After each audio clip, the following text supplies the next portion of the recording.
Hello, artists! It's Kelly Folsom here, and welcome back to the Art Life Conversations podcast.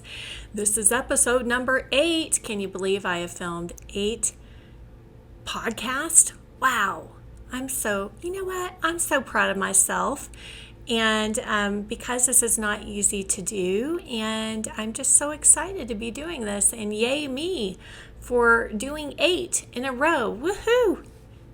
Yeah. Okay. So today, in light of what I just shared, starting my podcast and getting started with all of that, my topic today is on starting small.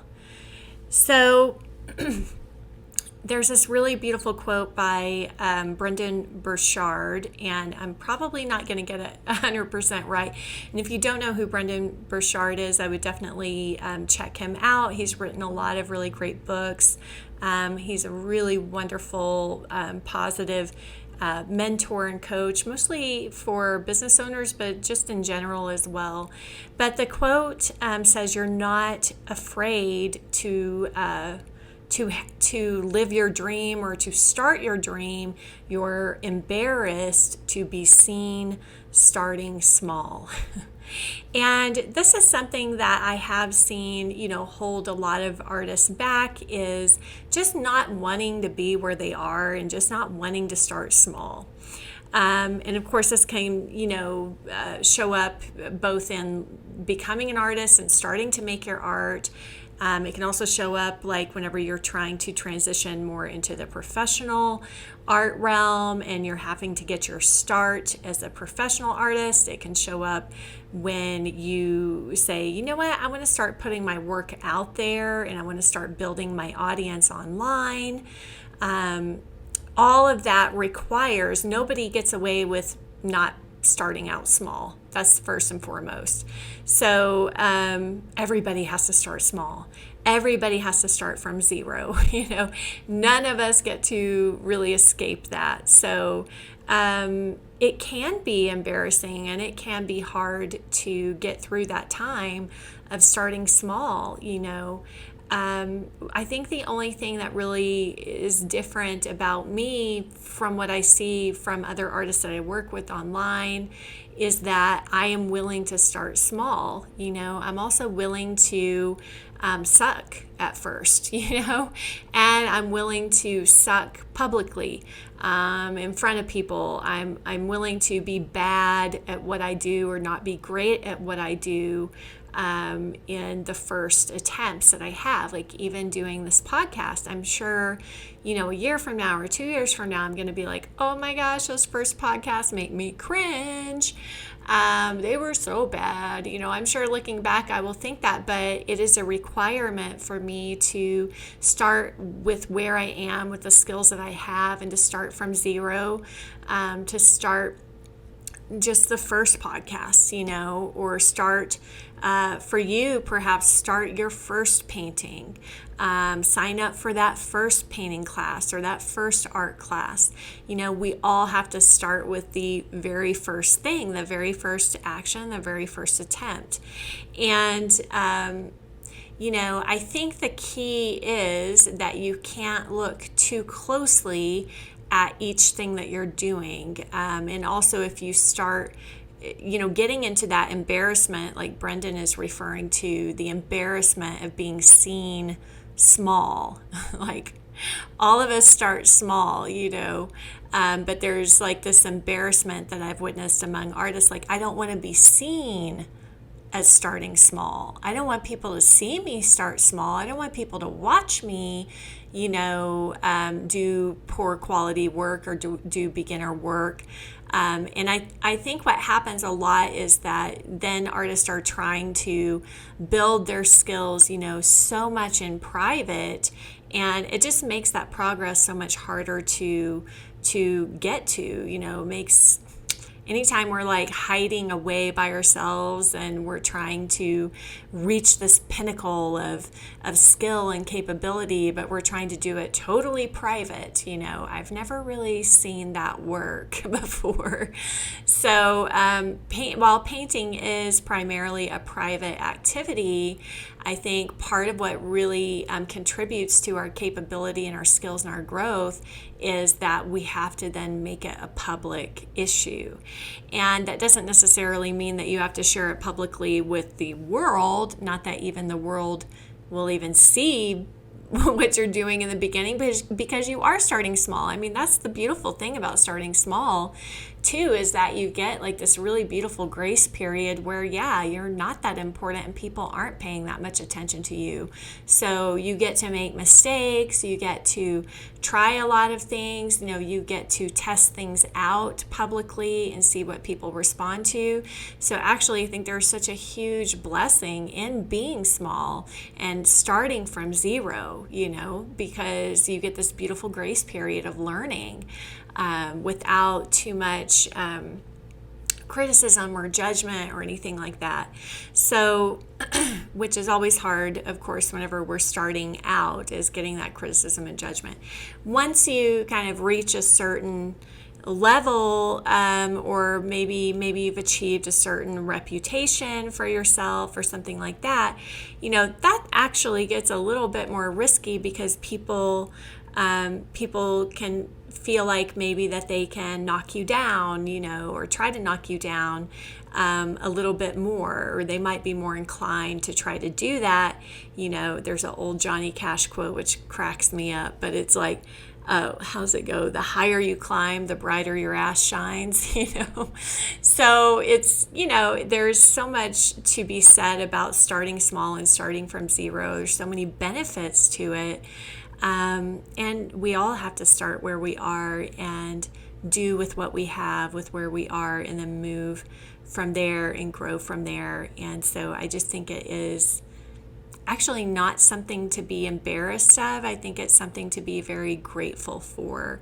And I know that sometimes that's hard, because I do remember, in the beginning, like being terrified to, in art class, we would paint all day, and then at the end of the day, everyone would have to put up their paintings on the wall, and we would have this group critique. And I mean, all of us, well, most of us, not all of us, but a lot of us were just like, oh my gosh, this is horrifying. I don't want anybody to say anything negative about my work. And then like for me early on, it would be like, oh my gosh, this painting is so bad. I know it's bad. I don't want to hear about it being bad. And I'm just so embarrassed that anybody's seeing it. But there was really a great benefit to being in that group environment with other artists and art instructors. Obviously, it's scary, and we're all kind of more sensitive to criticism in the beginning. But it was such a benefit to not just be painting in private all the time. It was such a benefit to hear those thoughts, hear that feedback, get that constructive criticism from the art instructor and from my peers. Just because we were all just starting didn't mean that we didn't have any taste, or we didn't have anything of quality that we could contribute to one another. We definitely did. And so that was the other benefit of starting small and not keeping it 100% private and secluded just to myself, was that we all were able to help one another and support each other and learn from each other. That was another big thing. Like if somebody else was doing something awesome, like if they had a breakthrough, or, even just, oh my gosh, how did you get your brushstroke to go down like that? Then we can learn from each other, not just from the instructors. And, I find once you, like for me, for example, once I was able to let go of that embarrassment, then I had more of this openness and this willingness to learn and this curiosity, and I wasn't embarrassed to ask my peers questions or have a conversation about art, have a conversation about technique. And obviously in the beginning for me, that would really ebb and flow a lot. Like at some points I would be so open and curious and receptive, to feedback and both giving and receiving feedback. And then of course it might be 2 hours later that I would be like, oh my gosh, I just cover me in a blanket of shame. I'm never going to be a good artist, and then I would be totally closed off, So it's the same thing too, like whenever it comes to art business and things like that. I've been working with artists lately and helping them to double their painting sales online, organically, using social media without paid advertising. And a lot of the artists I've been working with are just now getting started on Instagram.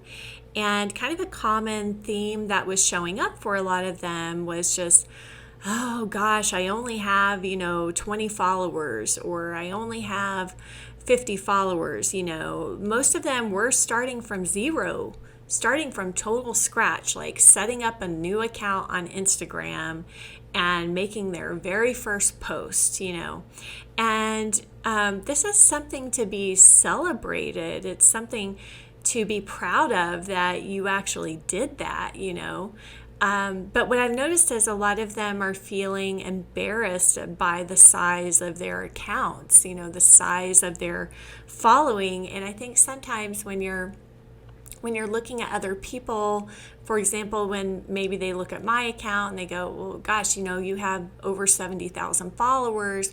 But the thing is, like, I had to start from zero too.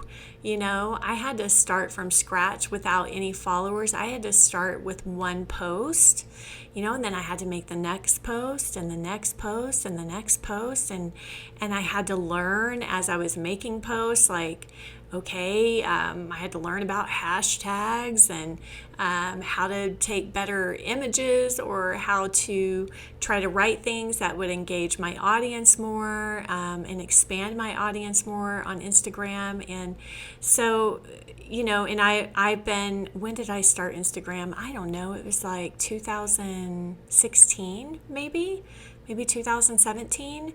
I think that's whenever I got my first iPhone as well. And I was like, oh, there's this thing called Instagram. I guess I better try to figure it out. Before then, I had just been on Facebook, which was great. And I really loved sharing my work on Facebook and building relationships with people all over the world online using Facebook. But the thing is like, I had to start from zero, even on Facebook too. So there should be no shame in starting small. Everybody has to start from scratch, start from ground zero. It's just a matter of knowing that if you continue to put one foot in front of the other, you will make progress. You will grow. If you're trying to build your audience on Instagram, you will grow your audience over time. It's just a matter of time. And if you get too focused on how small you are, in that moment, then it gets really discouraging and you just want to give up or quit, or even with social media, it's like everything can happen really fast with social media, but not nearly as fast as what we want, right? Like sometimes we think, oh, I'm going to post for a week and I'm going to go from 0 to 500 followers in a week, and that's just not really how it works for most people. Obviously, I think you can be smart and try to try to learn everything you can about a topic or a subject, get help, get instruction, try to speed up the process. I think that's a great thing to do. And, being strategic about your development and your learning, you can try to make that process shorter, perhaps, than what it could be. But it's not that big of a percentage change, I would say, especially with painting. Like, it's just a physical act. Creating, it's a physical act, and it takes a lot of physical practice, putting in the physical thing, doing the physical thing for us to start seeing the results back that we want to see. And so it really takes a lot of time, a lot of practice, and really consistently showing up. That's the other thing that I see that hinders artists a lot, especially those who are starting small and they're embarrassed to start small, is that I see that they get focused on that embarrassment, and they get focused on, they get discouraged, and then they're not consistent anymore. And once they stop being consistent, well, now you're just slowing your progress like tremendously. So one good thing for me in my experience, not that, I don't really believe in art colleges anymore. I think that it's a dead thing. Maybe it can come back. I don't know. But the benefit of being at that art college was that I was there daily. I was there daily creating. And because I was able to get student loans, it bought me the time, not fully in isolation, but, it bought me 4 years of small group, isolation to start small and to get started small. So the fact that I was able to be consistent and go someplace every single day and paint, and share with other artists and learn from the teachers that were there. There was an amazing library that was there, so I was also able to get some self-education from the art history books and, all that kind of stuff. But it was consistent. It was 4 years, most likely 40 hours a week, give or take sometimes more than that in a week, sometimes less than that. But I would say the one thing whenever you are starting small is that you really have to be consistent in your actions, and you really have to try to put in as much time as you can, to get better, to build the skills and capability that you need in order to not be small anymore and to have confidence, in what you're doing. So whether that is on the business side of things, in art, or whether that's just your own artistic development. You just have to be willing to be small in the beginning and start small, and just continue to show up small. There's only one way to get a bigger, better future, and that is you have to start from somewhere. You have to start small, and every single day, you just continue on doing the actions that that you have to take in order to not be small anymore. So I hope that this has been helpful to all of you. This topic of being okay starting small, not being embarrassed by starting small. And I also want to encourage all of you, don't start small alone. I went to a physical art school, so that was back in 2008, 2007.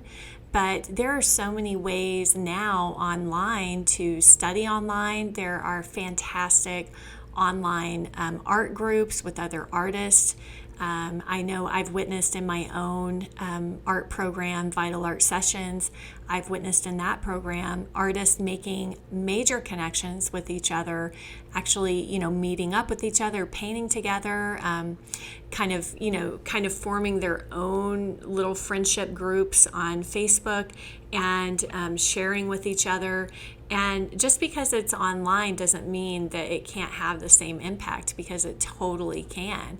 Now people can get together on Zoom calls. That was one of the great benefits. Well, you hate to say anything was a benefit in 2020 from COVID, but people were able to connect with one another online just as much as they would in person. And the benefit of online and having a world a world to connect with is that it is, especially if you're in like a small town or not a place where there are a lot of artists, is that the benefit is then you can find, you can find artists that are like you.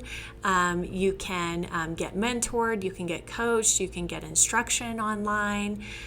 Basically, you can custom build your networking circle of artists and do it all online. So there's really no excuse anymore for not getting better at your art. If you want to be an artist, there's just way too many opportunities now.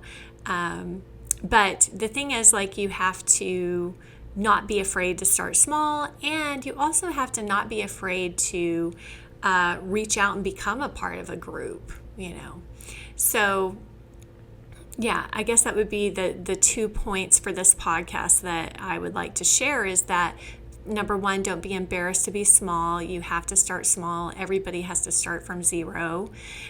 So try to find the benefit to that. Like, why is that a good thing, And then number two, don't just do everything privately, because when you're just doing all of your work privately, and you're not sharing it, you're not getting feedback. The problem with that is that your growth is really, really going to be stifled, really stagnated.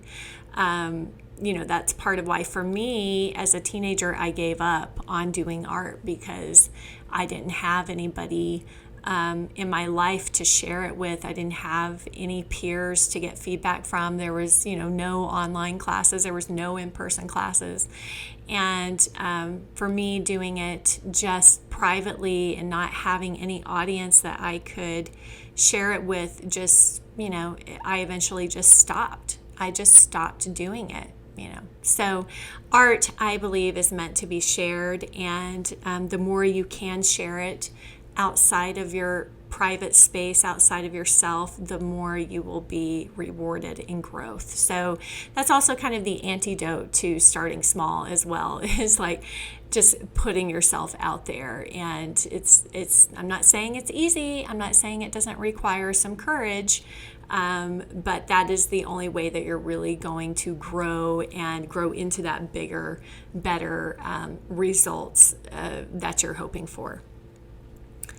Okay, my art friends, I hope that this has been helpful to you wherever you are on your journey.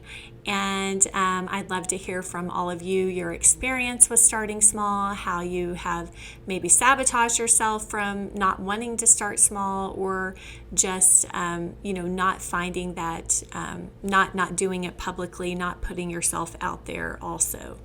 Both of those are really saboteurs for our growth. So also, if you have any other thoughts, issues that you're facing in your art life, feel free to email them to info@artlifewithkelly, KELLI.com. I'd love to hear from you. And until next time, I'm wishing you happy painting. Bye.